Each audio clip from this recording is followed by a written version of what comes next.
비니 크레아토르 스피리투스, 창조주 영이여 이곳에 임하소서.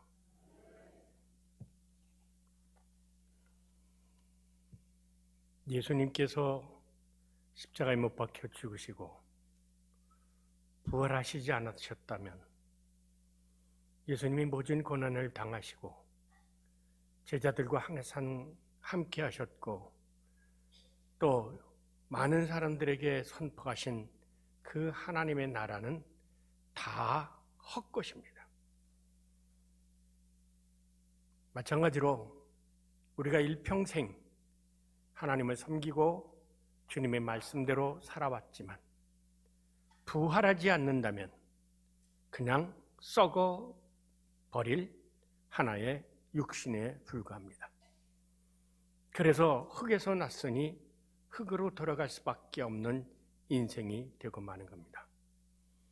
이것이 그리스도인과 그리스도인이 아닌 사람의 차이인 것입니다. 그렇다면 여러분께서 부모님들을 화장하고 매장해서 다 썩어 문드러진 그 육신이 어떻게 부활을 하겠습니까? 그렇기 때문에 인류 역사 속에서 가장 이해하기 힘든 것이 바로 예수 그리스도의 십자가와 죽음과 부활입니다. 교회를 다니지만 사실은 부활을 어떻게 할 수 있을까? 또 진짜 부활의 세계가 있을까? 라고 하는 의문이 마음속 깊은 곳에 있으면서도 정작 그것을 목사님한테 여쭤보기가 참으로 어렵습니다. 왜냐하면 아직도 그걸 못 믿으세요? 라고 핀잔을 받을지도 모르기 때문입니다. 그러나 실질적으로 부활에 대한 확신과 내가 어떻게 부활할 것인가, 또한 부활할 수 있는 확실한 그 증거가 있는가 라는 것을 발견하지 못하면 우리는 종교인으로 머물고 말 것입니다. 다른 종교에는 부활이라는 것이 없습니다. 철학자로서는 철학에 의해서는 플라톤은 영혼 불멸설이라는 것을 주장해 왔습니다. 그리고 윤회라는 것을 말했습니다. 그러나 사실은 불교에서 말하는 윤회는 그거는 이미 고대 플라톤 철학에서 나온 겁니다. 그래서 철학자들도 사람이 죽으면 어떻게 될 것이냐라고 하는 것을 깊이 고민하다가 생각해낸 것이 몸은 죽고 영혼은 떠돌고 다르다가 다시 태어난다라는 소위 영혼불멸설을 얘기했습니다. 그래서 신학사에서는 이 영혼불멸과 그리스도의 부활이 뭐가 다르냐라고 하는 것을 가지고 지금까지 2000년이 넘도록 논쟁을 하고 싸우고 있습니다. 여러분은 어떻게 부활할 것이라고 생각하십니까? 만약에 여러분이 부활하지 않는다면 저나 지금까지 신앙생활하는 것은 모두가 다 쇼에 불과한 것입니다. 그렇기 때문에 이 예수 그리스도의 십자가의 죽음과 부활은 기독교가 서느냐 아니면 쓰러지느냐라고 하는 절대절명의 크리테리온, 기준인 것입니다. 저는 오늘 여러분에게 어떻게 여러분이 다시 사실 수 있는지를, 어떻게 예수님이 그 살아가는 다시 살 수 있는 방법을 우리들에게 가르쳐 주셨는지를 선포하고자 합니다. 혹시 여러분은 그리스도의 예배가 어떻게 시작되었는지 알고 계십니까? 어제도 말씀드렸듯이 기독교는 예수 십자가의 죽음과 부활로 시작이 되어졌습니다. 그러나 제자들은 예수님께서 부활하여 자신에게 나타나셨다는 사람들의 증언을 듣고도 믿지 않았습니다. 왜 제가 이렇게 자꾸 듣고도 믿지 않았다는 말을 강조하냐면, 기독교인들은 수없이 부활절마다 혹은 순환절마다 예수 그리스도의 십자가의 죽음과 부활을 수없이 귀에 떡이 되도록 들어왔지만 실제로 믿고 있는 사람이 극히 드물다는 것입니다. 왜냐? 예수 그리스도의 십자가의 죽음과 부활을 믿으면 삶이 달라집니다. 가치관이 달라집니다. 귀한 것이 뭔지를 다시 보게 됩니다. 그렇기 때문에 이 예수 그리스도의 십자가의 죽음과 부활을 깊이 인식했다면 이 신앙생활이 변화가 되어져야 되는데 20년, 30년 교회를 다녀도 변화가 없어요.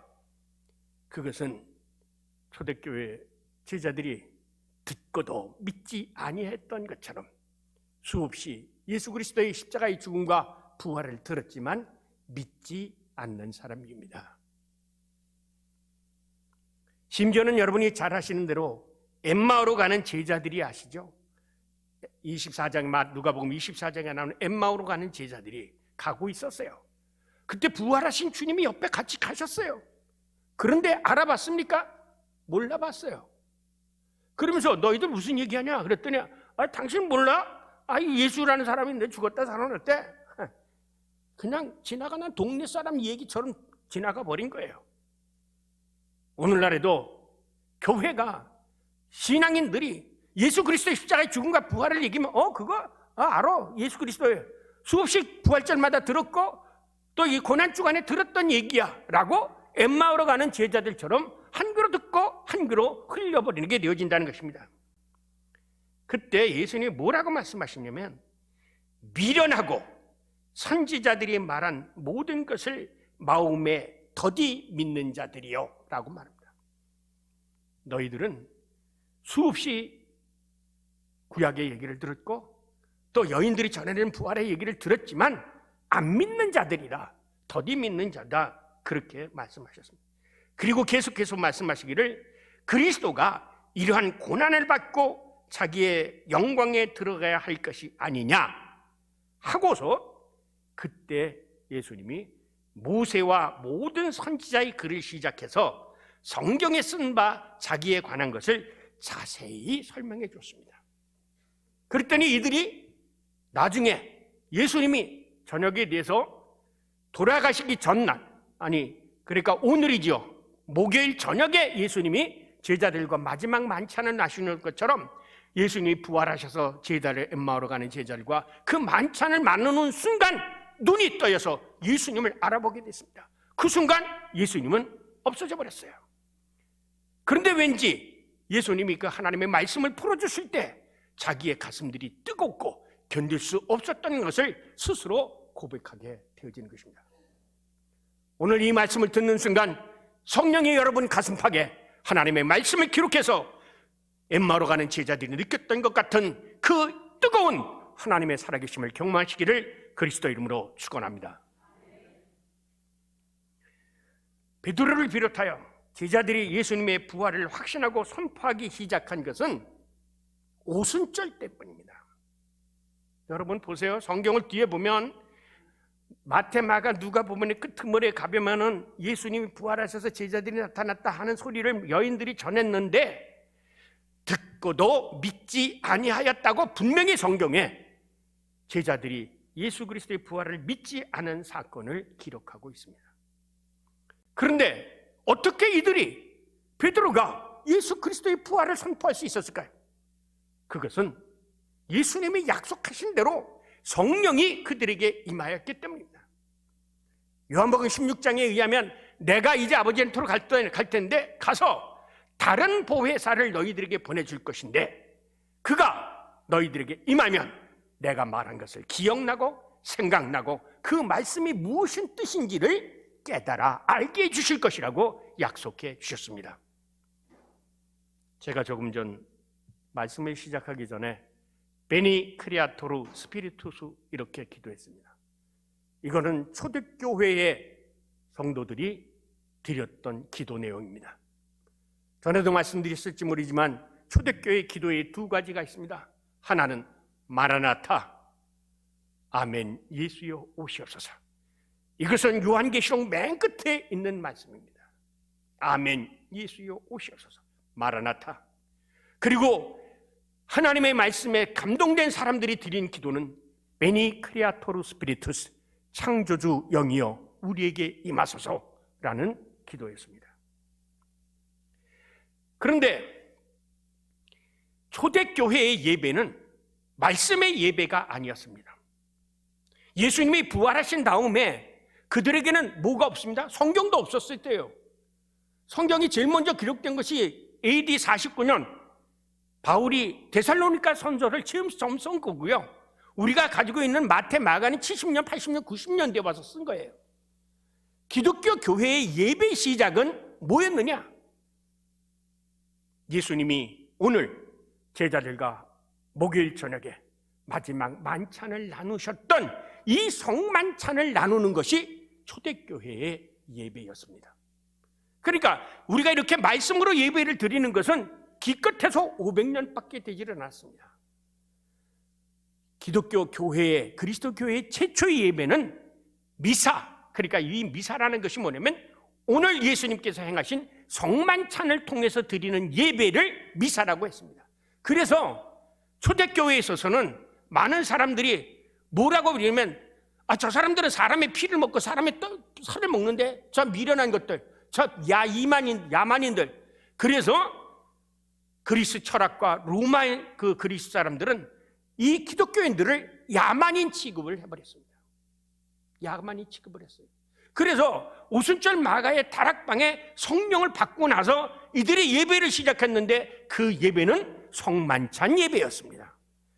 그래서 사도행전 2장 46절과 47절에 보면은 날마다 마음을 같이하여 성전에 모이기를 힘쓰고 집에서 떡을 떼며 기쁨과 순전한 마음으로 음식을 먹고 하나님을 찬미하며 또 온 백성에게 칭송을 받으니 주께서 구원받은 사람을 날마다 더하게 하셨느니라 하겠습니다. 성령 받고 이들이 하나님께 드린 예배는 성만찬 예배였습니다. 그 성만찬 예배는 바로 오늘 예수님이 마지막으로 제자들과 마가의 다락방에서 행하셨던 그 성만찬을 그들이 다시금 행한 것입니다. 이렇듯 원시 초대교회의 그리스도교회는 오늘과 같은 공식적인 예배가 없었습니다. 왜냐하면 원시 초대교회는 신약 성경이 아직 기록되어지 않았기 때문이다. 가장 먼저 기록된 바울의 데살로니가 전서는 주후 49년 쓰여졌습니다. 그리고 사도 바울이 회개한 것은 언제입니까? 예수님이 돌아가신 후 3, 4년 내에 다메섹으로 가다가 부활하신 그리스도를 만났기 때문에 그 초창기, 이것을 교회사에서는 원시 그리스도교 공동체라고 하는데, 이 원시 그리스도 공동체는 예수님이 돌아가신 전날 밤, 마차 잡히시던 날밤, 그러니까 언제 잡히셨는지 아십니까? 오늘 여러분 식사 오신 것처럼 저녁에 제자들과 같이 성찬을 잡수시고 그 다음에 가룟 유다가 와서 잡혀서 그 기도하러 가서 겟세마네 동산에, 그 다음에 밭에서 밤새껏 그 가야바의 집에 가서 심판 받으시고 내일 금요일 아침에 빌라도에 가서 사형언도 받고 하루 종일 십자가에 못 박혀 달리시다가 저녁에 돌아가셨습니다. 그러니까 오늘 이 시간이 바로 예수님이 성만찬을 제자들과 함께 나누셨던 그 시간입니다.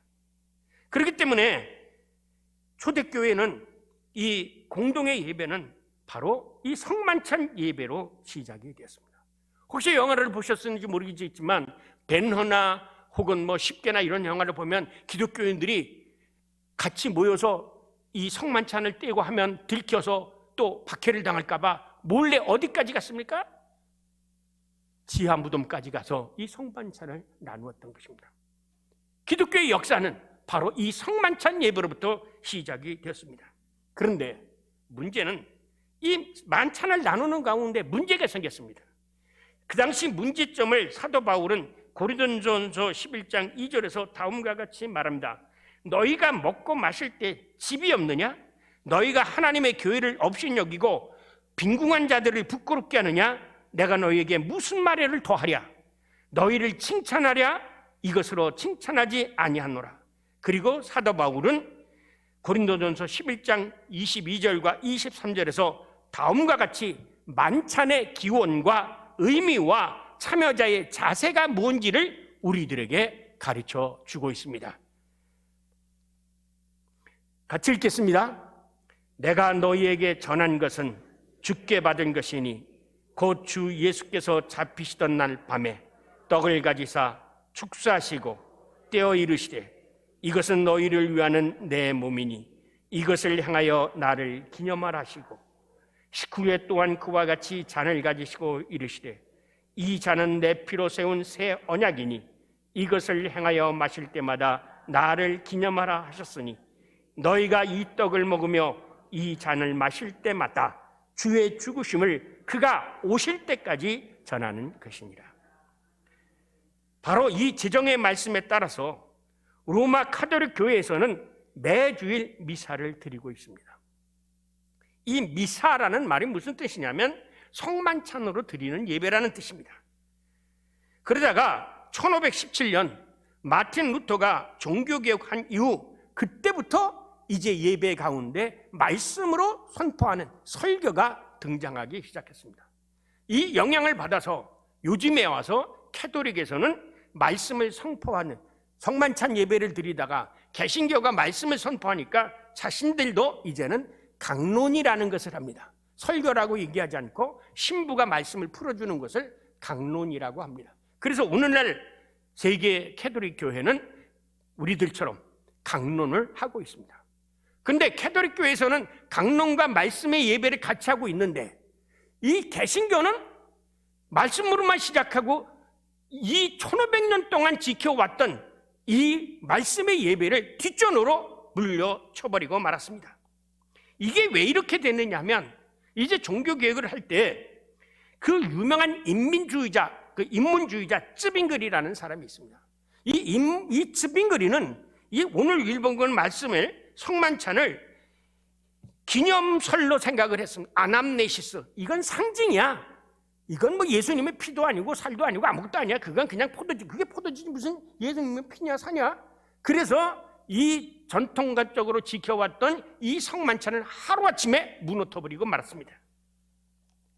그러다 보니까 이 개혁교회, 장로교회 성도들도 성만찬의 숫자가 확실히 줄어들게 됐죠. 그래서 오늘날에는 성만찬을 절기 때만 하는 그러한 교회 공동체가 되고 말았습니다. 그러니까 원시 초대교회 공동체가 1500년부터 가지고 왔던 것을 이 개신교가 마틴 루터가 솔라 스크립투라만 해서 말씀을 갱자 보니까 1500년 동안 가져왔던 거 지켜놓고 말씀만 매일 강조하게 되어졌던 것입니다. 원래 교회는 말씀과 성만찬이 같이 있었던 것입니다. 루터가 종교개혁을 하시면서 말씀을 통한 은혜와 성만찬에 통한 은혜를 강조해 왔는데 이 쯔빙그리의 영향을 받아서 특히 우리 한국 장로교회는 이 쯔빙그리의 영향을 받아가지고 이 성만찬을 교회 뒷전으로 물러났고 최근에 와서 신학자들이 자꾸 이 성만찬의 중요성을 강조하니까 이제 횟수를 조금 늘리고 있을 뿐입니다. 우리 대한예수교 장로회는 앞에서 인용한 성만찬 제정의 말씀을 오늘까지 따르고 있습니다. 지지난 번엔가 우리 조 목사님 성만찬 제정 말씀하실 때 우리 대한예수교 장로회는 아까 읽은 고린도전서 11장 2절 23절부터 26절을 이것을 가지고 성만찬을 하라 하고 해서 헌법 제4편 예배와 예식 12장 성찬 제5항에 이렇게 기록되어 있습니다.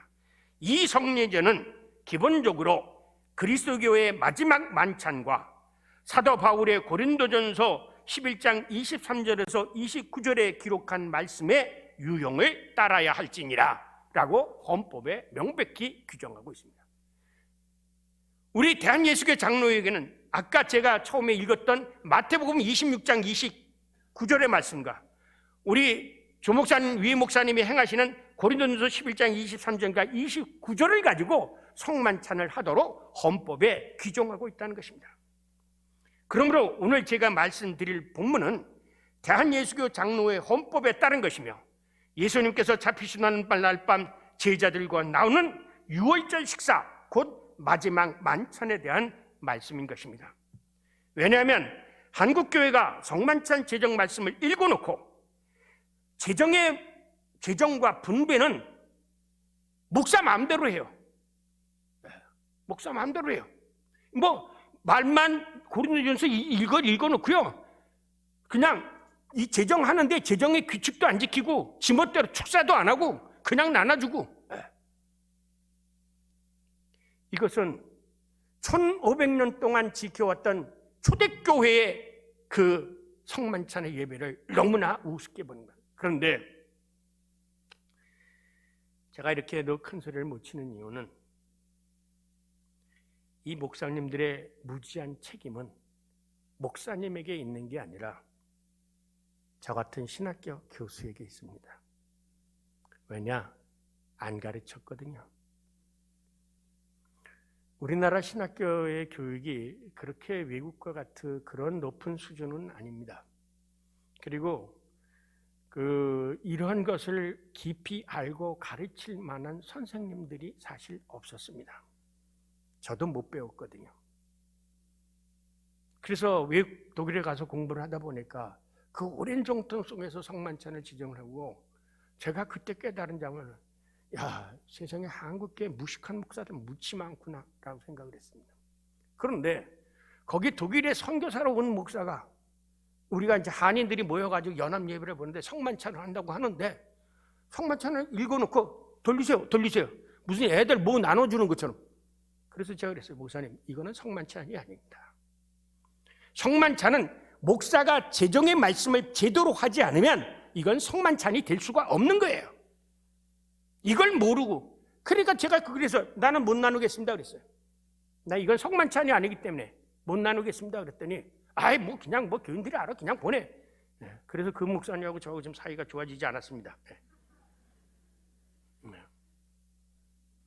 그래서 그런데 문제는 아직도 이 성만찬의 의미를 신학 교수가 바로 가르쳐 줄 수 있는 분들이 많지 않다는 것입니다. 왜?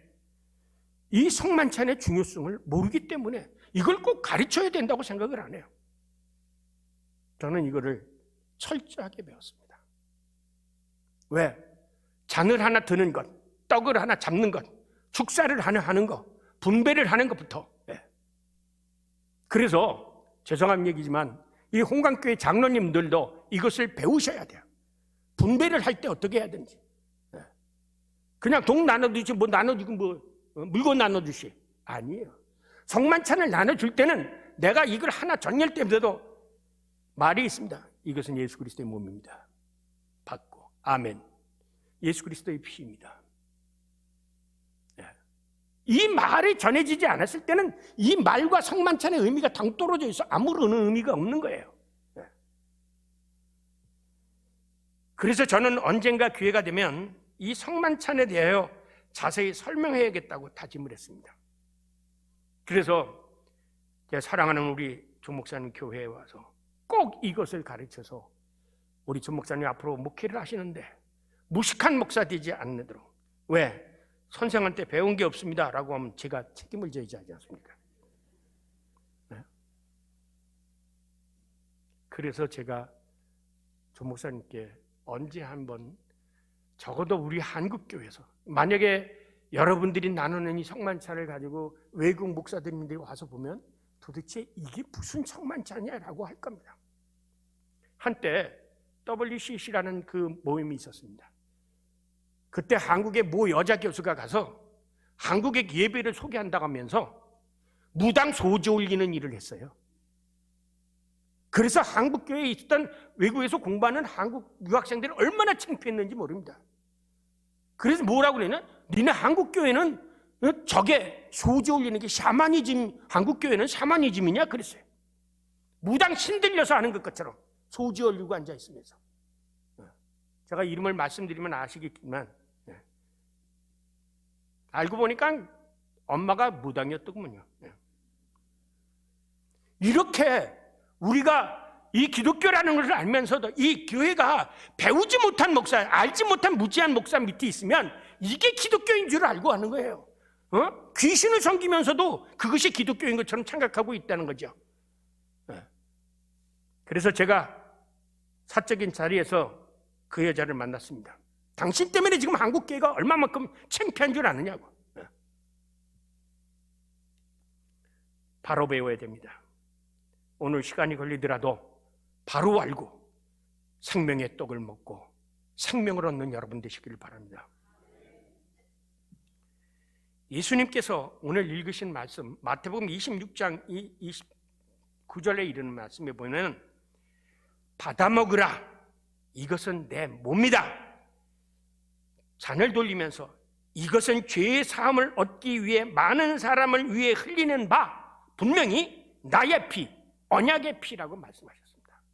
그런데 처음 놀라운 것은 예수님이 이 마태복음 26장 26절서부터 29절에 있는 말씀이 그 예수님의 행동한 하나하나가, 예를 들면 떡을 떼는 것 하나하나가, 잔에게 축사하는 것 하나하나가, 이것이 뒤를 돌아보면 구약에 있고 앞으로 보면은 부활과 예수님이 살아계실 때 만나라고 하는 하나의 하늘 양식과 연결이 되어집니다. 그러니까 이 성만찬이 먼 훗날에 보면은 구약에 옛날에 출애굽했을 때 어린 양 피를 문설주에 발랐던 것 같고, 그때 무교병을 먹었던 것 같고, 또 시내산에서 모세가 피를 발라가지고 양품에 달아서 풀어서 계약을 맺는 거하고, 예수님이 살아계실 때 우리들에게 그 우리 조상 만나를 먹었더니 그 영원히 먹고 죽지 않는 거, 그 양식을 달라고 할 때 예수님이 요한복음 6장에서 내가 내려온, 하늘에서 내려온 생명의 양식이다, 누구든지 내 피와 내 살을 맞지 않으면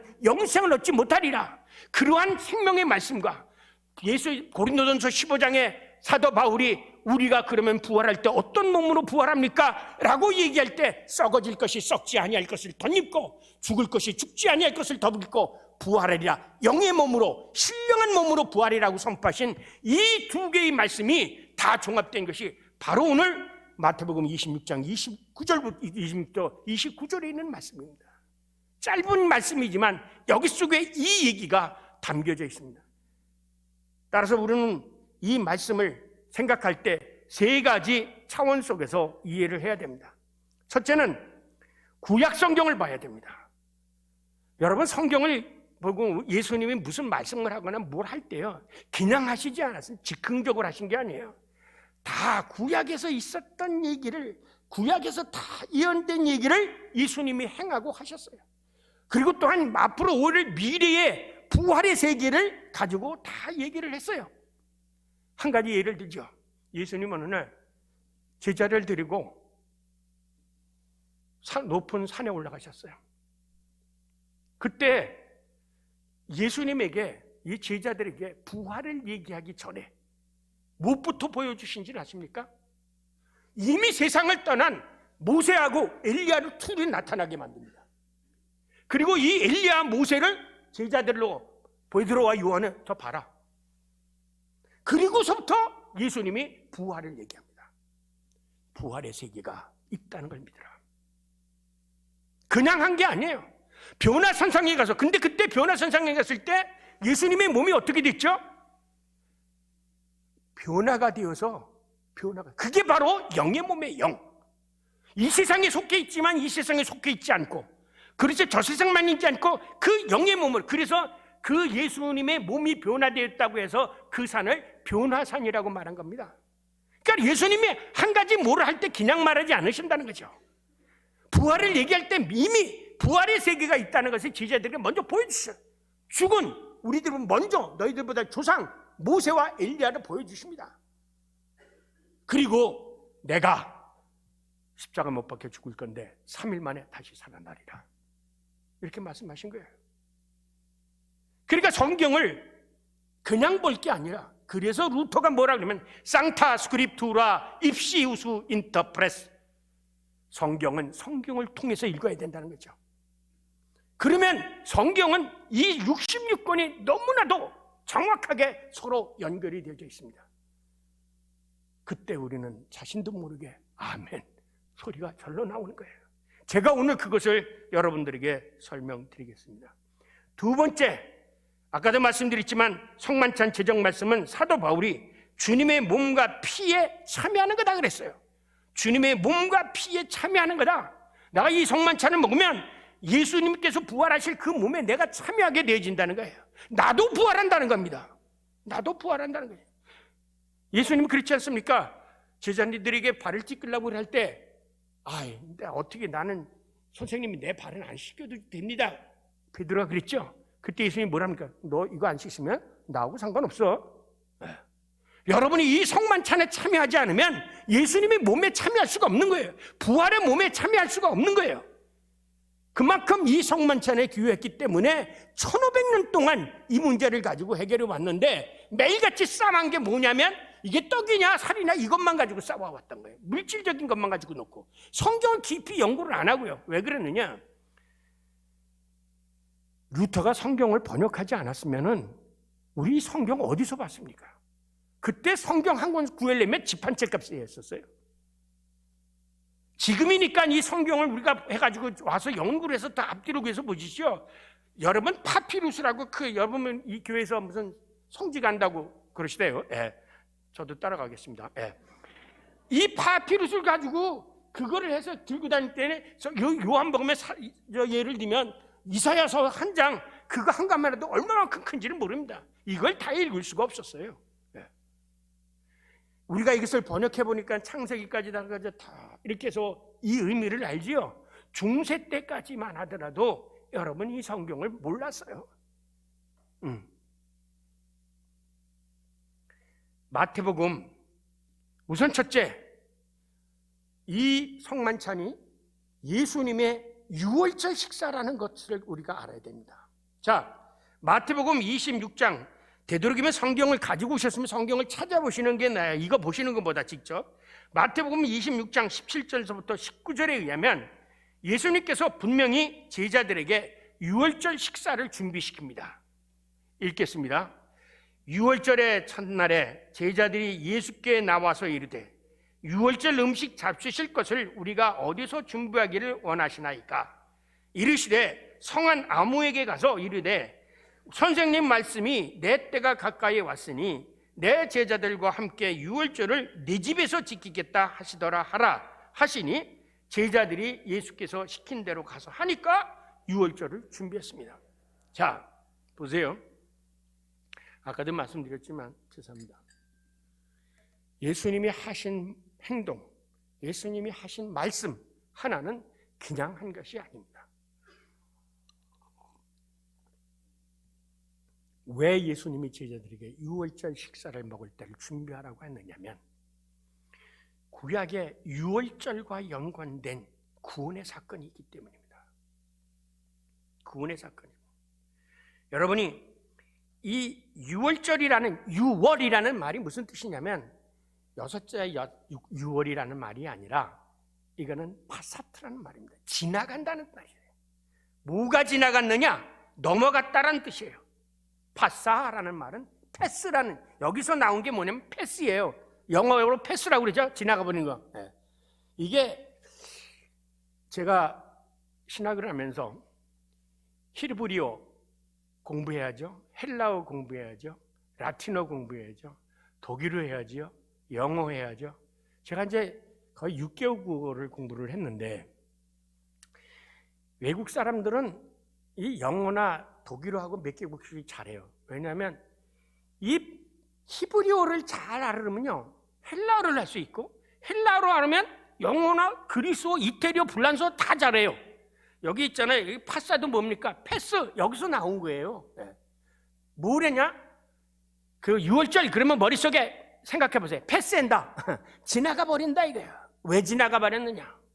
여러분 아시죠?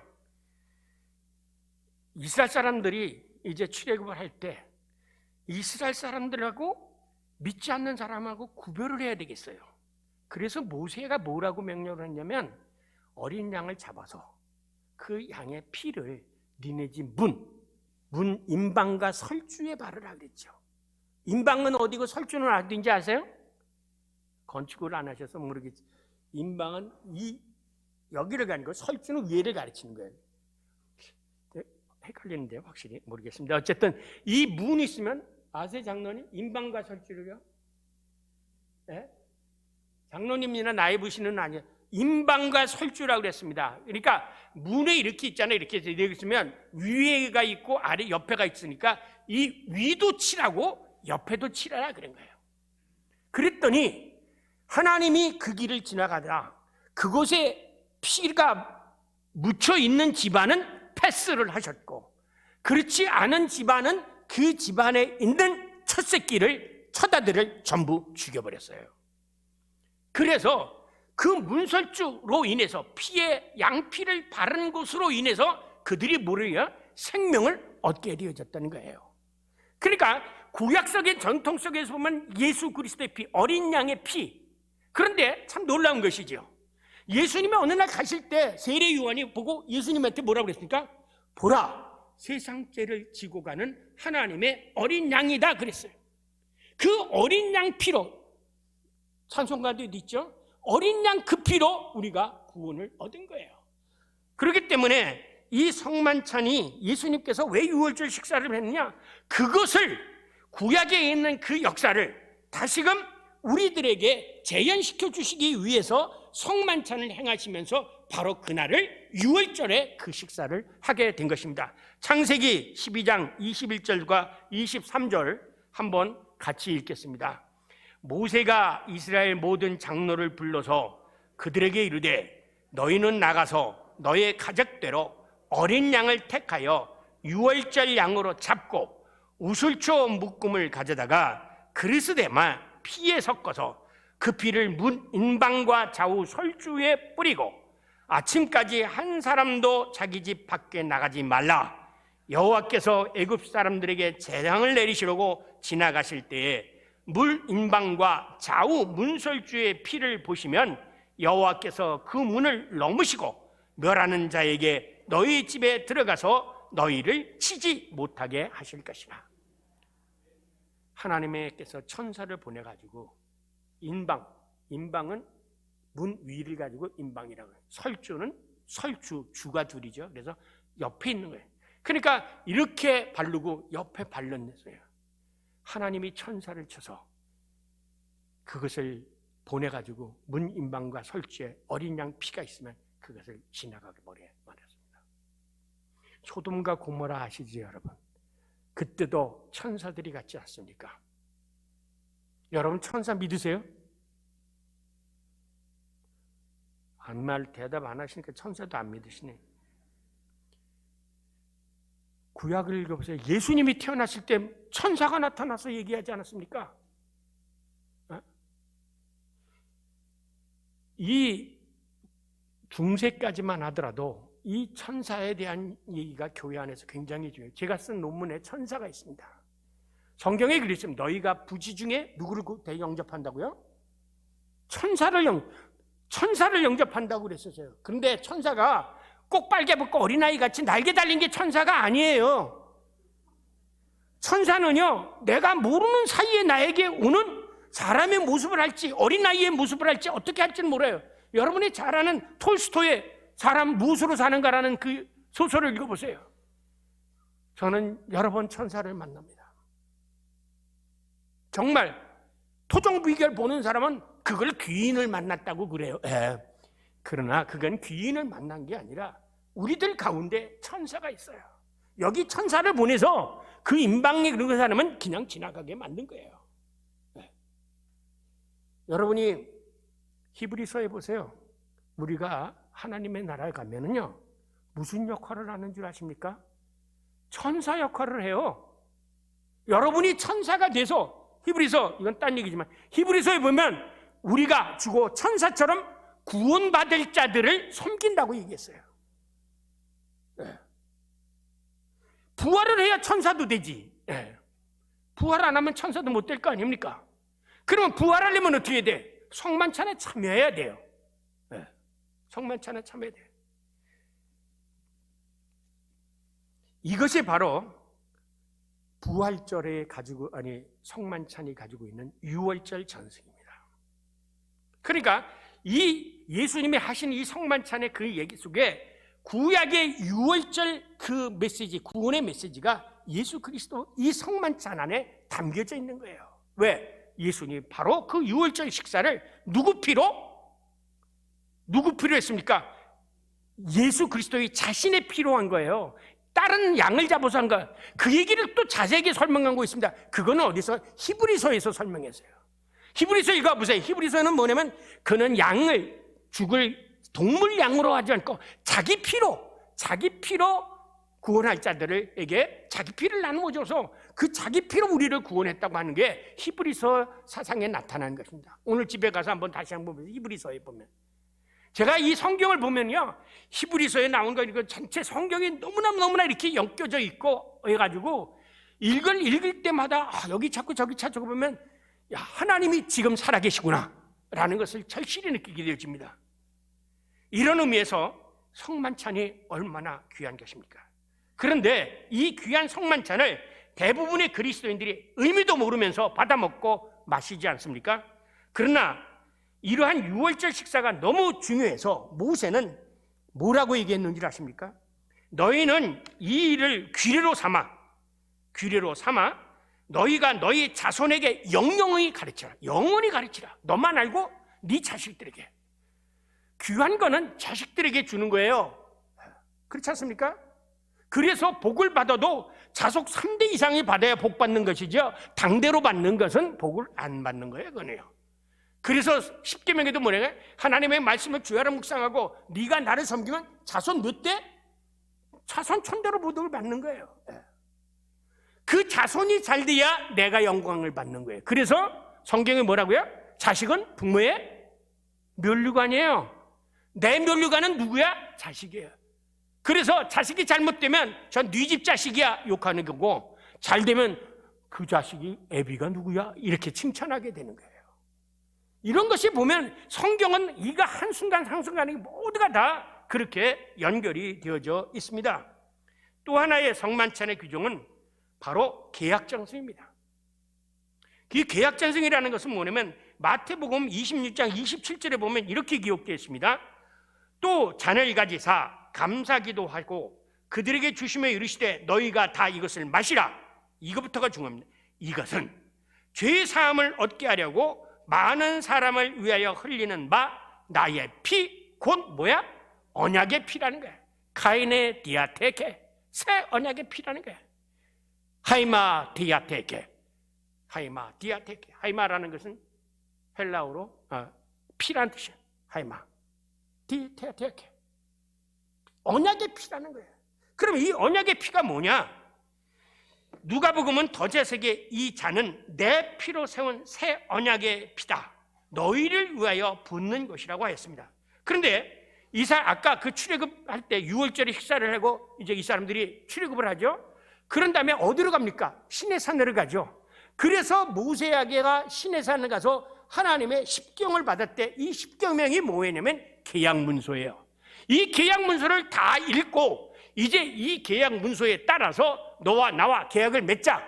그럴 때 모세가 그때도 다시 어린 양 피를 가지고 양품에 담아가서 쫙 제단에 뿌리고 또 반은 쫙 뿌려서 백성들에 뿌리면서 이 피로 언약을 세웠다라고 하면서 그 언약 문서를 발표한 게 바로 십계명인 겁니다.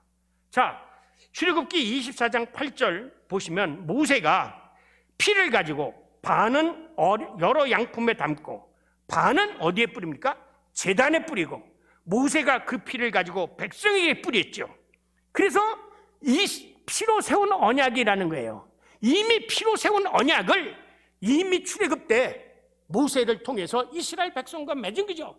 그렇게 됐더므로 그 피로 맺어졌기 때문에 그때부터 이스라엘 사람들이 하나님의 백성이 된 거예요.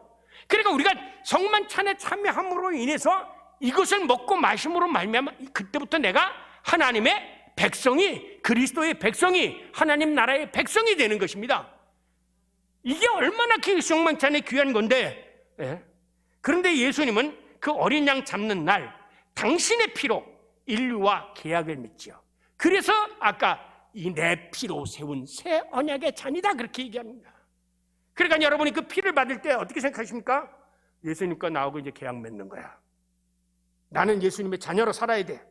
그렇기 때문에 계약을 맺었으면 하나님, 나는 하나님만을 섬겨야 되고 주님은 나만을 사랑하는 나는 주의 백성으로 산 거야. 이 계약이 맺어지는 게 성만찬인 거예요. 그래서 하나님의 백성이 된 것이지 여러분이 어떻게 하나님의 백성이 됐습니까? 교회에 와서 세례받고 성만찬 안 받은 사람은 아직 하나님의 백성이 아니에요. 더욱이 예수님의 피를 통한 이 새 계약을 중간에 한 번 더 하나님이 예레미야 선지자를 통해서 다시 한 번 약속을 해주십니다. 왜? 이스라엘 사람들이 그 계약을 맺었는데 안 지켰거든요. 이방신을 섬기고, 그리고 다른 나라를 신방 섬기고, 나만을 섬기로 제1계명 3계명에서 나 외에 다른 신을 섬기지 말라고 그랬는데 이방신 섬기고, 그래서 결국 이스라엘이 멸망한 거예요. 여러분, 이스라엘이 왜 멸망한 줄 아십니까? 이방신을 섬겼기 때문에 멸망한 거예요. 오늘 가서 다시 사무엘의 상하, 열왕기의 상하, 11개 상하를 다 한번 읽어보세요. 그 사람들에게 예언자들이 나타나서 하나같이 얘기하는 게 뭐냐? 너희들이 하나님과의 맺은 계약을 파기했다. 하나님만을 섬기기로 약속했더니, 그래서 호세아는 이것을 바람핀 호멜과 같은 여자로 비유해서 거야. 남들은 돈 받고 몸 파는데 니네들은 돈 주고도 몸 파는 년님들이다. 이렇게 아주 적나라하게 지나가는 사람들이 아랫돌에 올려놓고 다 벌려놓고 이놈 저놈 다 매춘 행위하는 게 니네들이라. 그렇게 호세아에서 아주 적나라하게 얘기하고 있습니다. 그게 뭡니까? 너희들이 신앙적으로 매춘이 됐다 이거야. 하나님과 약속을 안 지키고. 그래서 예레미야를 통해서 하나님이 항상 아버지하고 아들하고 싸우면 누가 이기나요?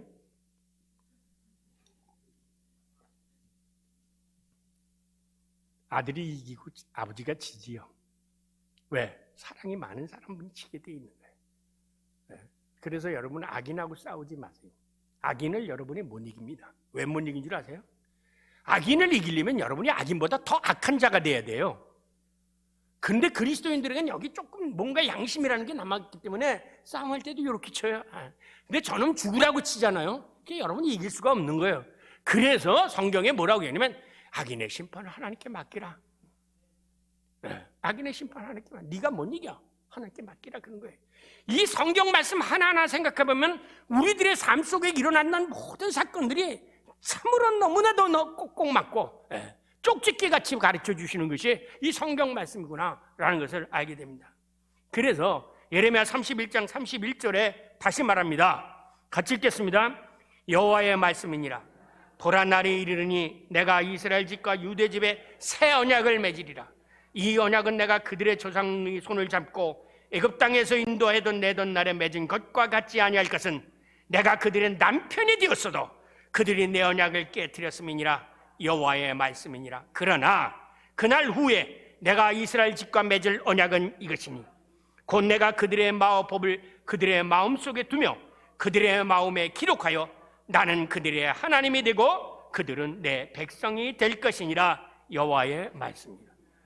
여기 뭐예요? 새 언약에 새 계약을 맺는데, 그래서 예수님이 내 피로 세운 새 계약, 카이네 디아테게, 새 언약을 맺는다고 성만찬에 이렇게 말씀하신 거예요. 그러니까 성만찬이 뭐예요? 이게 계약을 맺는 찬이라는 것입니다. 이런 의미에서 우리가 성만찬에 참여하는 것은 여호와 하나님과 하나님이 나의 하나님이 되고 나는 하나님의 백성이 되어지는 그 사건이 바로 이 계약을 맺는 사건이 바로 그건 뭐냐? 이게 성만찬에 참여하는 거예요. 그래서 매번 그 성찬찬에 참여할 때마다 뭘 기억해야 되냐? 내가 하나님하고 계약을 맺은 사람이야. 나는 하나님의 백성이야. 하나님, 나의 하나님이 되어주시겠다고 했죠. 내 기도 들어주세요. 라고 하는 하나님과 인간과의 이 계약 관계를 재확인하는 것이, 이것이 성만찬에 참여하는 것입니다. 그러니까 여러분은 성만찬을 참여하실 때 그냥 하는 게 아니라 나 하나님의 백성이야. 하나님의 백성으로 살아야지. 이런 것을 다시금 기억하고 되새겨 보는 것입니다. 이런 의미에서 우리가 성만찬에 참여하는 것은 여호와 하나님이 나와 나의 하나님이며 나는 여호와 하나님의 백성이라는 것을 재확인하는 것입니다. 이런 점에서 성만찬이 얼마나 귀한 은혜의 예식입니까? 그러나 반면에 성만찬이 오늘날 한국교회 공동체 예배에서 얼마나 소홀히 되고 있는가? 이것은 목사의 책임입니다. 조 목사님, 깊이 명심하십시오. 공간교회의 교회들이 하나님 나라에 못 가면 그건 조 목사님 책임입니다. 왜? 이것을 바로 가르쳐 주지 않았기 때문에 그런 거예요. 조 목사님의 책임은 저에게 있습니다. 그래서 제가 책임 회피를 하려고 이 말씀을 드립니다. 두 번째, 이제 과거로도 봤죠. 성만찬을 이제 미래로 보는 거예요. 이 미래와 성만찬은 어떻게 관계가 되어져 있는가? 예수의 부활 정승과 생명의 양식이라는 것과 관계가 되어 있습니다.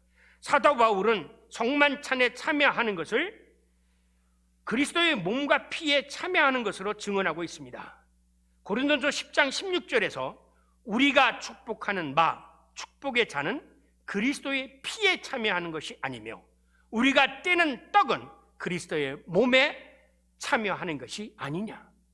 그러니까 내가 성만찬을 받는 것은 내가 받는 것이지만 이 성만찬을 받지만 이 성만찬을 받음으로 해서 부활할 예수님의 그 몸에 나가 연결이 되어져 있는 것이에요. 어떻게?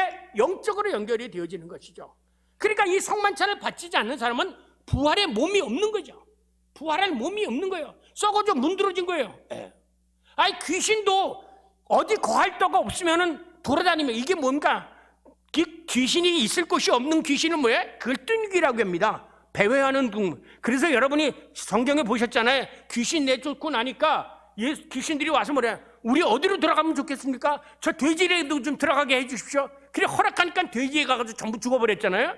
그래서 귀신이 나갔다 들어왔다 막 하는 거예요. 여러분이 하나님 말씀 안 들으면 여러분에게 귀신이 들어간다니까요. 네. 귀신이 들어가요. 그래서 말도 있잖아. 아우 저 귀신. 네. 말도 있잖아요. 저 귀신 들렸다고 그러잖아요. 네.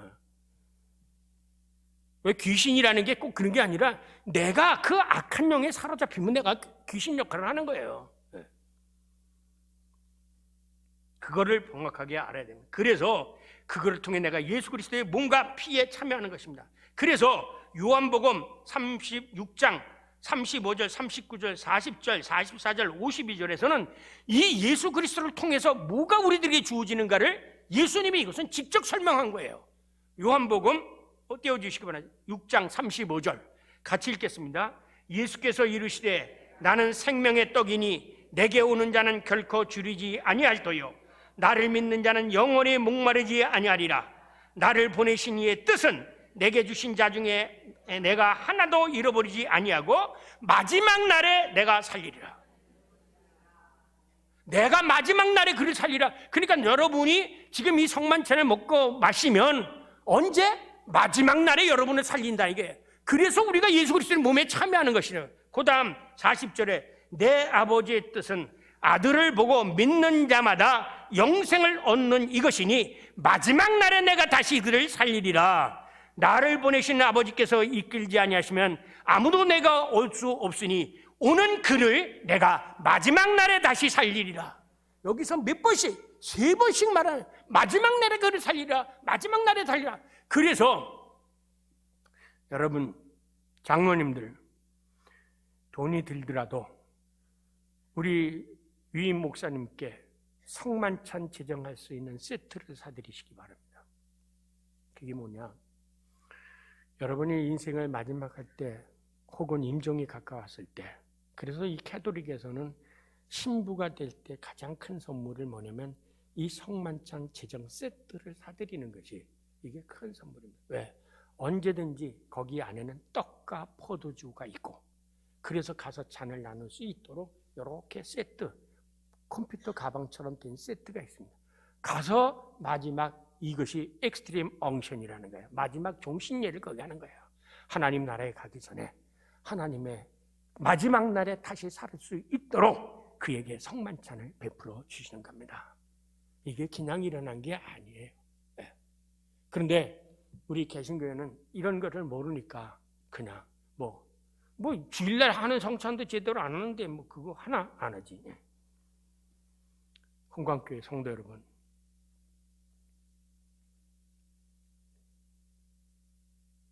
예수님은 생명입니다.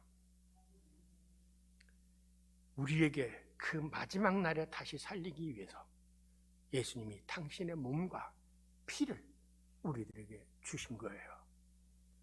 6월절에 임방과 문설주를 발라서 그 안에 있는 집을 안에 식구들을 살렸던 것처럼 우리들에게 예수님의 몸과 피를 주어서 마지막 날에 하나님 나라에 갈 수 있도록. 그런데 여기서 깨달을 게 이 마지막 날이 우주 역사의 종말이 아닙니다.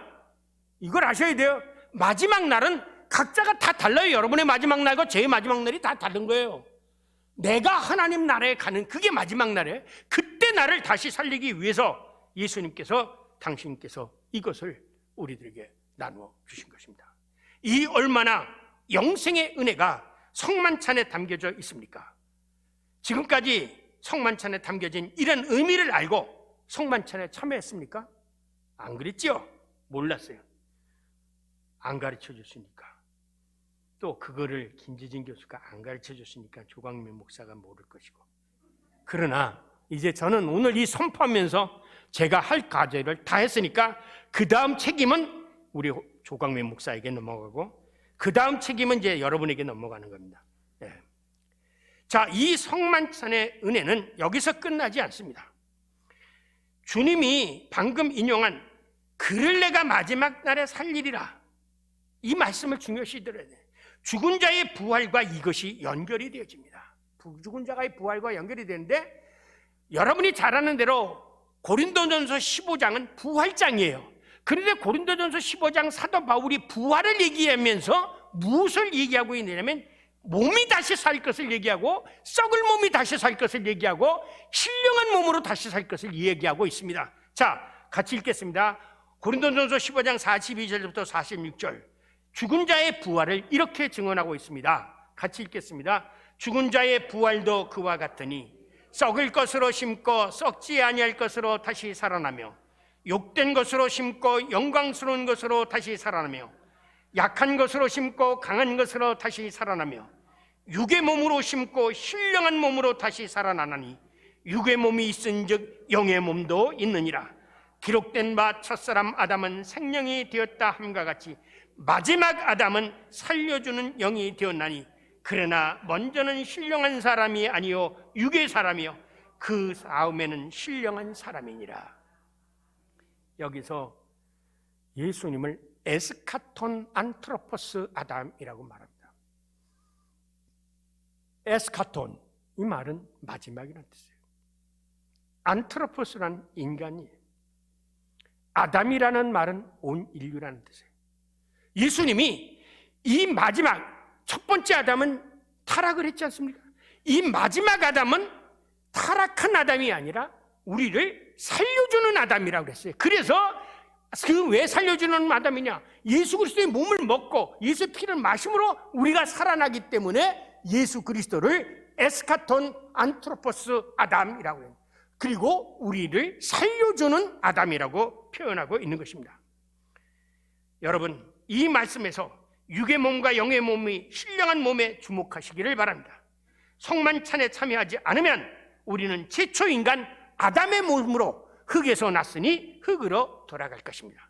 그러나 안트로포스 에스카톤 아담의 피를 마시면 우리도 예수 그리스도와 함께 신령한 몸으로 다시 부활할 것입니다. 그 신령한 몸을 예수님이 어디서 보여주셨다고요? 변화산산에서 모세와 엘리야를 통해서 신령한 몸이 뭔지를 우리들에게 보여주셨던 것입니다.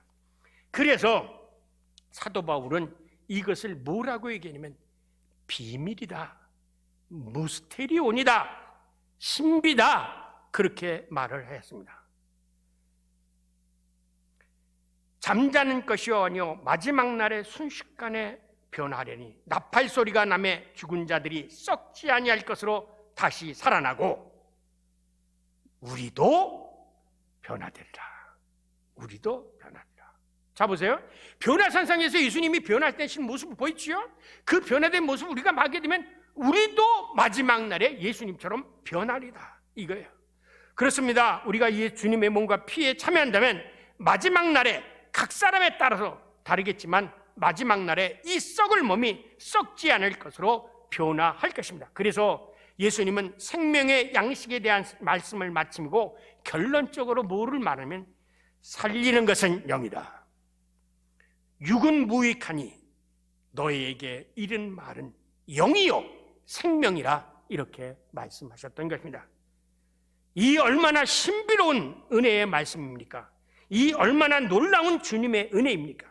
그래서 성만찬을 성례전이라고 부릅니다. 성례전은 두 가지가 있습니다. 세례와 성만찬을 성례전이라고 합니다. 그런데 이 성례전이라는 단어가 사크라멘툼이라는 것입니다. 영어죠. 사크라멘트. 헬라 라틴어 세크라멘툼이에요. 근데 이 라틴어 사크라멘툼이라는 말은 헬라어 무스테리온이라는 말에서 나온 것입니다. 이 무스테리온이라는 말이 뭐냐면 비밀이야. 이거는 신비로운 거야. 성경에 이 신비를 두 구에서만 표현하고 있습니다. 유독 어느 때 표현하느냐? 이 성만찬을 얘기할 때 이 성만찬을 가지고 무스테리온, 사크라멘트라고 얘기합니다. 그런데 딱 한 군데 더 이 무스테리온이라는 말을 사용한 데가 있습니다.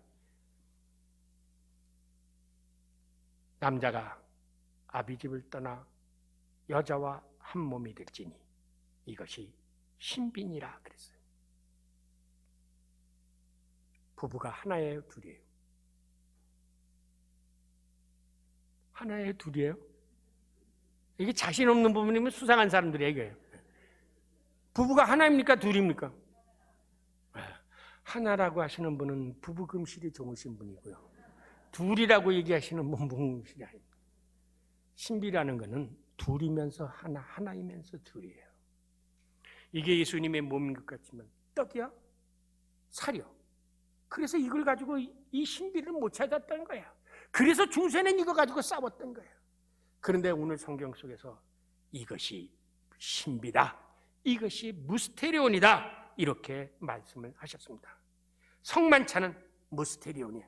무스테리온이라는 신비야, 사크라멘트야. 그렇기 때문에 우리들의 머리로서는 이해할 수가 없는 거예요. 다만 믿음으로 이것을 이해할 수가 있는 것입니다. 그렇기 때문에 마지막으로 시간이 많이 되었습니다만 놀라운 것은 이제 예수님이 성만찬을 이제 제정할 때 우리 조 목사님도 그랬잖아요. 떡을 가지고 이 26절과 29절에 나타난 이 모든 말씀이 지금까지 제가 설명한 것이 모두가 다 아주 컴팩트하게 아주 액기스로 이 안에 다 포함되어 있어요.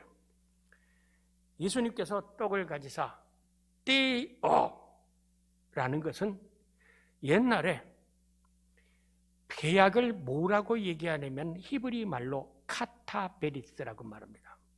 이 카타베리스라는 건 뗀다는 뜻이에요.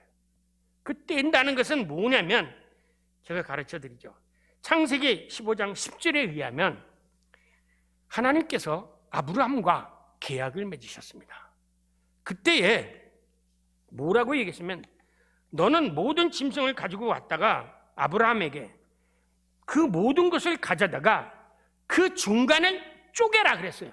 그 쪼개가지고 이렇게 나란히 놓고 계약을 맺는 게 그 사이를 지나가는 게 계약을 맺는 거예요. 그런데 그때는 아브라함은 잠들게 만들어 놓고 하나님이 그 사이를 지나가십니다. 횃불이 그 사이를 지나가게 되죠. 오늘 집에 가서 한번 물어보세요. 이게 구약의 계약 맺는 방법이에요. 그러니까 이 물건을 떼우는 거는 당신과 나의 이 계약을 맺는 건데 이게 왜 떼느냐면 만약에 너와 나중에 누군가 한 사람이 계약을 파기하면 너도 이렇게 잘릴 것이다 라고 하는 저주가 거기에 함께 달려져 있는 것이 계약을 맺는 거예요. 따라서 이 계약 떡을 떼다가 예수님이 이 뗀다는 것은 계약을 맺는 것이죠. 그래서 옛날에는 총각 처녀들이 이제 너하고 나오고 결혼을 하고 하자 해서 뭐 없으니까 비녀라든가 이런 걸 뭔가 딱 잘라가지고 둘이 같이 가져오지 않습니까? 이게 계약 맺는 거하고 똑같은 거예요. 그러니까 이 자른다는 것은 예수님이 그 옛날 아브라함부터 내려왔던 계약 맺는 그 방식대로 예수 그리스도의 몸을 찢는 거죠. 자르는 거죠. 예수 그리스도의 몸. 이것이 바로 그렇기 때문에 계약을 맺을 때는 이제 떡을 안 가져왔습니다. 떡을 가지고 잘라야 돼요. 성도들이 보는 앞에서 잘라야 돼요. 그 다음에 예수님께서 떡을 가지사. 그리고 보여줘요. 이 떡. 이게 뭐야? 예수 그리스도의 몸이야. 그래서 전례적으로는 이 떡을 가지면 이렇게 높이 들었습니다. 다 보십시오. 이게 예수 그리스도의 몸입니다. 그 다음에 찢어서요. 그 다음에 뭐야? 그거 하기 전에 축사를 하십니다. 제가 이렇게 그러니까 이상하게 생각하는 분이죠. 여러분이 안수를 할 때 사람들에게 머리를 건져주면 이 안수는 뭐냐면 내가 이 사람에게 복이나 이 축복이 너에게 임한다고 하는 사인이요 하나의 징표인 겁니다. 예를 들면 여러분이 무슨 계약서 쓰고 거기에 도장 안 찍으면 아무 소용이 없지 않습니까? 말로 하는 게 아니라 이제부터 너의 모든 것이 너에게 가나. 이 사인에 이제 이 떡이 그냥 가만히 놔뒀을 때는 그냥 떡에 불과하지만 여기에 뭐를 해요? 손을 얹고 성호를 긋고 축사를 하는 거예요. 이 축사를 함으로 인해서 이제부터는 뭐가 됩니까? 이게 그냥 떡이 아니라 그리스도의 몸이 되는 거예요. 그래서 서방교회에서는요, 그때 어떻게 되냐면 이렇게 합니다. 이게 뭐냐면 이 종소리와 함께 이 세계에 있던 것들이 하나님의 것으로 변화되어진다는 하나의 상징이죠. 그래서 물질을 가지고 축복을 하는 것은 이 떡이 지금까지 먹는 파리바게트가 아니라 이제는 이게 예수 그리스도의 몸이라는 것을 차이게 보여주는 것입니다. 근데 이것도 안 하고 그렇지 않습니까? 성경에 있는 말씀대로 그대로 다른 거는 다 하면서 떡에다가 축사를 안 해. 이게 안 되는 거예요. 이거는 그냥 떡이에요. 아무리 떼었다 할지라도 이 떡을 놓고 축사를 해야 되는 거예요. 이것을 베네딕투스라고 하는 거예요. 베네딕투스라는 거예요. 축사를 해야 되는 거예요. 그 다음에 나눠주는 거죠. 그 나눠줄 때는 뭐라고 했느냐? 예수님이 하십니다. 이거 예수의 몸이야. 이것을 축사함으로 인해서 예수 그리스도의 몸이 되고 이것을 축사함으로써 예수 그리스도의 피가 되는 것이지 그냥 놔둔 상태에서 나눠주면 이건 그냥 파리바게뜨 빵밖에 안 되는 거예요. 그래서 목사가 축사하지 않은 것은 그거는 성만찬으로서의 가치가 없는 거예요. 이 축사를 꼭 해야 됩니다.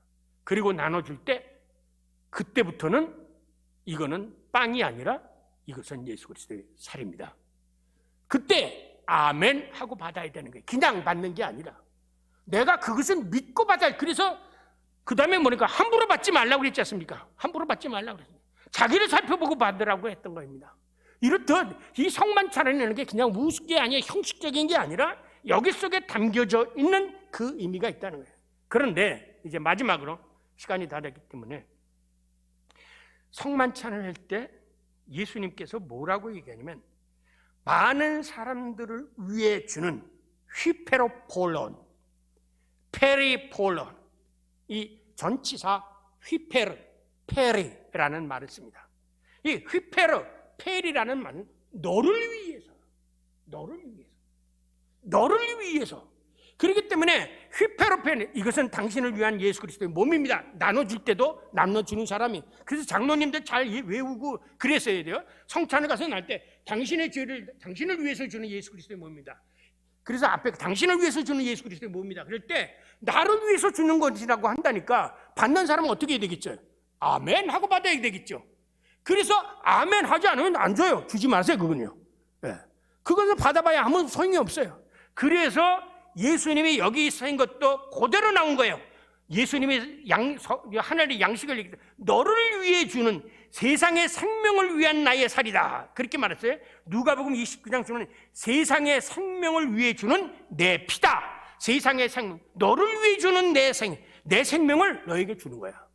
내 생명을, 예수 그리스도의 생명을 너에게 주니까 네가 아멘하고 받든지 안 받든지 그건 너무 많이 믿지만 어쨌든 이 위임 목사님이, 조 목사님이 축도를 해서 축사를 해서 이거는 이제 빵이 아니라 하나님의 몸, 예수님의 몸, 예수님의 피로 바뀌었어. 이 피는 너를 위해 주는 거니까 너는 아멘하고 받아야 되는 겁니다. 그때 뭐냐? 이 성만찬의 효력이 있다는 겁니다. 그러므로 이 감사의 만찬이다. 그래서 감사한다는 말이 뭐냐면 유카리스트라고 했거든요. 찬양. 그래서 이것을 유카리스티아라고 말을 하는 겁니다. 이게 용어 하나 단어가들이 그냥 생긴 게 아니라 다 이런 신학적이고 성서적인 의미가 담겨져 있어서 이렇게 생기는 것입니다. 그래서 여러분은 이제 오늘부터는 성찬을 받으실 때 제가 누가 말씀드렸지만 이 성찬을 이제 행하실 때는 장로님들하고 목사님들이 이것이 교육을 충분히 받고 목사님으로부터 교육을 충분히 받고 실천에 옮겨서 정말 내가 이 나눌 때도 예수님의 몸을 나누는 거다. 그리고 성도들에게 미리 가르쳐서 이것을 받을 때 그냥 무슨 동네 애들 받는 것처럼 받지 마시고요. 제가 마지막으로 쓴소리 하나 하겠습니다. 얼마 전에 제가 여기 와서 성만찬에 참여하니까 이거 동네 뭐 초등학교 아들 뭐 주는 것도 아니고 뭐 복지 안에 들어가지고 거기에 조그만 거 뭐 연병 들어가지고 처음에는 저게 뭐가 들었는지도 몰랐어요. 제가 이게 성만찬입니까? 조 목사님 바꾸십시오. 성만찬은 그렇게 해서는 안 됩니다. 교육도 못 받는 사람, 그게 뭐야? 이 사람들 알고 먹습니까? 이게 뭔지도 몰라요? 그러니까 와서 그냥 뜯어고 가죠. 거기도 또 잘 뜯어야 돼. 안 뜯으면 안에까지 그냥 흘러버려.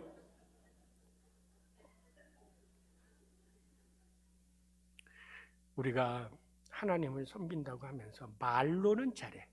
말로는 잘해. 그러나 무엇 하나하나를. 그래서 아까 제가 말씀드렸습니다. 조 목사님한테. 이 교회에 예배부가 있느냐고 그랬습니다. 예배 부원들이 성찬기 하나하나 다루는 거, 또 성만찬 하나하나 다른 거 모든 가 정성스럽게 해서 모든 것이 다 세팅되어져 있고 그때 목사님 와서 다 하도록. 그래서 저는 제 목회할 때는 이 떡빵도요 그냥 안 사왔어요. 누룩 없는 빵을 해서 일부러 그 제빵에 가서 누룩 없는 빵을 만들어 가지고 와서 했고요. 포도주를 만드는 것도 그냥 동네에서 빠지지 않고 그냥 포도를 가지고 숙성시킨 것을 가지고. 그래서 옛날에 교회에서는 포도주 담갔죠. 그렇죠? 옛날 목사님 저희 교회에 포도주 담갔어요. 사다가 안 했어요. 네. 그만큼 이 모든 것 하나하나가 정성과 신앙과 말씀과 믿음 안에서 이루어져야 되는데 이게 무슨 어디서 사왔는지 이런 거 가지고 뚝 뜯어가지고 고치세요.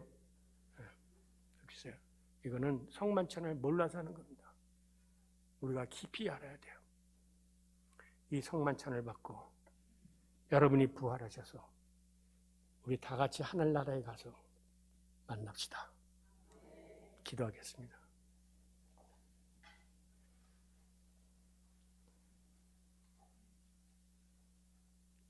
하나님 아버지,